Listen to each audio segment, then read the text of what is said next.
এরা বলতেছে প্রচারণা শেষ, আজকে কেন ঢুকবে এই মাল? এখন তো ঢুকতে দিচ্ছে না।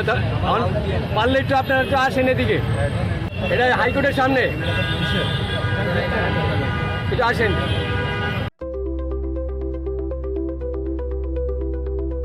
ঢাকা বিশ্ববিদ্যালয়ের কেন্দ্রীয় ছাত্র সংসদ ডাকসু নির্বাচনে আজ ভোট গ্রহণ চলাকালে এক ব্যক্তিকে লিফলেট হাতে ভোট কেন্দ্রে প্রবেশ করতে দেখা যায়। এ সময় উপস্থিত সাধারণ শিক্ষার্থীরা তাকে বাধা দেয়।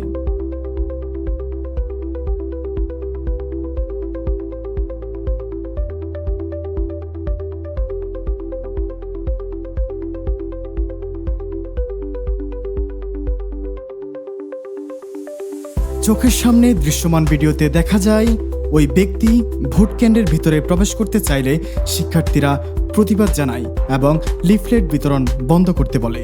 পরে তাকে ভোট কেন্দ্র থেকে সরিয়ে দেওয়া হয়।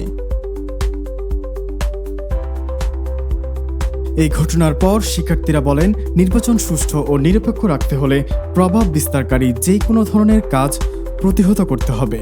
তারা আরও জানান, লিফলেট নিয়ে কেন্দ্রে প্রবেশের চেষ্টা নির্বাচনী পরিবেশ নষ্ট করার শামিল। আজ অনুষ্ঠিত ডাকসু নির্বাচন 2025-এর বিভিন্ন প্যানেল ও স্বতন্ত্র প্রার্থীরা প্রতিবন্ধকতা করেছেন। নির্বাচনকে ঘিরে বিশ্ববিদ্যালয় এলাকায় কঠোর নিরাপত্তার ব্যবস্থা নেওয়া হয়েছে। সুপ্রিয় দর্শক শ্রোতাবৃন্দ, আপনারা দেখতে পাচ্ছেন ডেইলি নিউজ 20। প্রতিদিনের আপডেট নিউজগুলো পেতে এখনই আমাদের চ্যানেলটিকে সাবস্ক্রাইব করুন।